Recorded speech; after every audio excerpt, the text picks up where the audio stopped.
Geng, nak cari extension yang betul-betul selamat dan tahan lama dan cukup banyak soketnya?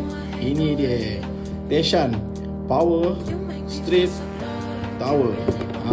Design macam ni bukan saja nampak moden geng, tapi jimat ruang dan senang capai dari semua sisi.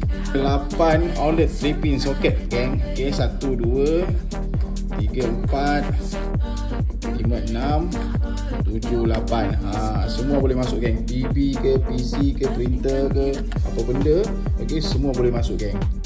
Dan ada 3 port USB sekali geng.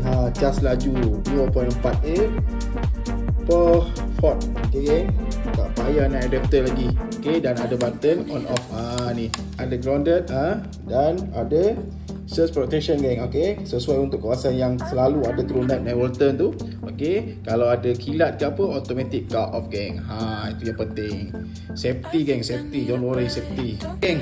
Kabel dia datang dengan dua pilihan. Okay, 2 meter dengan 5 meter. Yang saya punya ni ada 5 meter geng. Okay, ikut keadaan lah, ikut keselesaan atau bilik. Boleh set up ikut bilik, workstation atau living room. Okay geng, City memang terbaik geng. Dia boleh support sampai 3250 watt geng. Okay, so peralatan berat-berat tu don't worry, boleh pakai. Okay geng. Okay geng, kalau anda nak extension yang selamat, kuat dan lengkap, semua ciri perlindungan, ini jawapan dia geng. Okay, Teshan Power Straight Tower memang berbaloi untuk setiap rumah geng. So siapa nak boleh check dekat link sekarang geng. Okay, ciao bye bye.